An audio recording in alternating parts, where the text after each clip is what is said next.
Hello friends, good morning everybody, welcome back to my YouTube channel Kumar academy में आप सभी का स्वागत है। चलिए फ्रेंड्स, तो आज हम इस वीडियो में करने वाले हैं, जानने वाले हैं प्रीपोजिशन के बारे में। प्रीपोजिशन किसे कहते हैं, प्रीपोजिशन का मतलब क्या होता है और कोई सेंटेंस में प्रीपोजिशन को पहचानते कैसे हैं। ठीक है, जिसे कि आप जान सकते हैं preposition, a preposition is the words. क्या होता है, एक वर्ड्स होता है at place before a noun और प्रनाउन।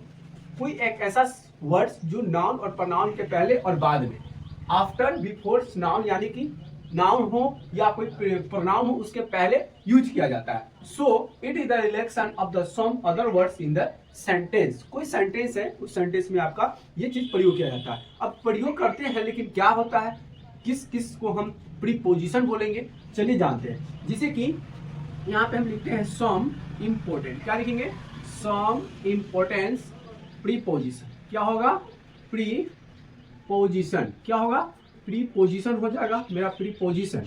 आइए सम इंपोर्टेंट प्रीपोजिशन के बारे में जानते हैं। जैसे कि आपका इज होता है, इन होता है, इट होता है, बिटवीन होता है, आफ्टर, बिफोर, ये सभी चीज क्या कहलाता है, प्रीपोजिशन कहलाता है। तो सबसे पहले हम ले लेते हैं, चलिए पूरा इसको नोट करते रहिएगा। सबसे पहले इन का मतलब होता है मे। क्या होता है, मे होता है। ऑन का मतलब होता है पर हो जाता है।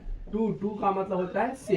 ये जितने चीज हम बता रहे हैं ये सब आपका क्या कहलाता है, प्रीपोजिशन कहलाता है। क्या कहलाता है, प्रीपोजिशन कहलाता है। ठीक, उसी तरह से आपका हो जाता है विथ। क्या होगा, विथ का मतलब होता है साथ। उसके बाद होता है विदाउट। क्या होता है, विदाउट हो जाता है, WITHOUT। विदाउट का मतलब होता है के, बिना।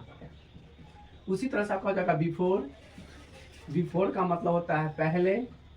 उसके हो जाता है आफ्टर। आफ्टर का मतलब होता है बाद। उसका होता है बिटवीन। क्या होता है, बिटवीन। बिटवीन का मतलब होता है बीच वाला, बीच वाला। ये सभी आपका क्या कहलाएगा, प्रीपोजिशन कहलाएगा। जैसे एग्जांपल पर और अगर हम लेते हैं, ठीक है, बाय होता है। क्या होता है, बाय। बाय मतलब से होता है। क्या होता है, उसके बाद आपका होता है फ्रॉम होता है। क्या होता है, फ्रॉम। फ्रॉम मतलब ही से होता है। क्या होता है, और बाय का मतलब के द्वारा भी होता है। ठीक, के द्वारा भी हो जाएगा। ये सभी हमारा क्या कहलाएगा, प्रीपोजिशन कहलाएगा। जैसे कि और हम कुछ क्वेश्चन लेंगे, जैसे कि आपका ऑफ होता है। क्या होता है, ऑफ। ऑफ का मतलब होता है का, के और की। ये सभी क्या कहलाएगा, हमारा प्रीपोजिशन कहलाएगा। ठीक है, उसी तरह से आफ्टर आपका हो गया, बिफोर भी हो गया, बिटवीन भी हो गया, ये सभी कहलाता है। उसके पास आपका ऑन का मतलब पे भी बता दिया। अंडर होता है। क्या होता है, अंडर होता है यानी कि अंदर। क्या होता है, अंदर होता है। इन आपको लिखवा दे, इन मतलब में होता है। उसी तरह से और सोचिए क्या क्या होता है। ठीक है, आफ्टर हो गया, एमॉन्ग हो गया, विथ हो गया, विथ मतलब साथ में। और कुछ जैसे कि एग्जांपल पर आपको हम बता देते हैं। जैसे कि अंडर हो गया, नियर हो सकता है। क्या होगा, आपका नियर होगा। नियर मतलब होता है नजदीक। उसी तरह से आपका हो जाएगा फार हो जाएगा। फार का मतलब होता है दूर हो जाएगा। उसी तरह से आपका बिहाइंड भी होगा। बिहाइंड तो हम लिख चुके हैं ना, चलिए इसको यहाँ लिख लीजिएगा, बिहाइंड। क्या होता है, बिहाइंड। बिहाइंड का मतलब होता है पीछे। क्या होता है, बिहाइंड का मतलब पीछे हो जाता है। ठीक, और एग्जांपल पर और हम लेते हैं।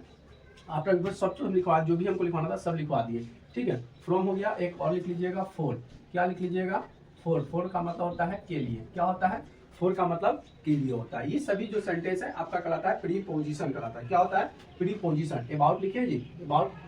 अच्छा चलिए अबाउट भी लिख लेते हैं, ABOUT। अबाउट मतलब होता है के बारे में। क्या होता है, के बारे में। ये सभी सेंटेंस, इसके अलावा भी बहुत सारे सेंटेंस होते हैं। ये सभी सेंटेंस को हम क्या कहते हैं, प्रीपोजिशन कहते हैं। ये सभी सेंटेंस को क्या कहा जाता है, ये सभी सेंटेंस को प्रीपोजिशन कहा जाता है। अब प्रीपोजिशन का प्रयोग कहाँ पे होगा, जैसे कि एग्जाम्पल फॉर देखिएगा। ठीक है, जैसे कि एग्जाम्पल फॉर यहाँ पे हम लेते हैं। एग्जाम्पल फॉर पहला, जैसे कि कोई बोलता है आई एम गोइंग, और यहाँ पे कुछ भी नहीं है, गोइंग टू, और यहाँ पर हम लिख दिए स्कूल। क्या हो गया, स्कूल। तो बताइए यहाँ पे क्या हो जाएगा, आई एम गोइंग, तो यहाँ पे हो जाएगा टू, गोइंग टू स्कूल। क्या, उसी तरह से अगर मान लेते हैं कि दूसरा सेंटेंस हम लेते हैं कि प्ले। क्या है, प्ले डैश मी। क्या हो जाएगा, प्ले डैश मी। खेलता है मेरे, क्या खेलता है मेरे साथ। क्या खेलता है, मेरे साथ खेलता है, तो प्ले विथ मी हो जाएगा। क्या हो जाएगा, प्ले विथ मी। अब देखिए यहाँ पे हम विथ का मतलब लिखवाए हैं, WITH। विथ मतलब साथ, तो यहाँ पे आ गया ना, प्ले विथ मी। फिर टू का मतलब वो क्या लिखवाए हैं, से, यानी कि आई गोइंग टू। टू का प्रयोग आ रहा है। ठीक है, उसी तरह से आप लिख सकते हैं। और एग्जाम्पल फॉर लिख सकते हैं कि द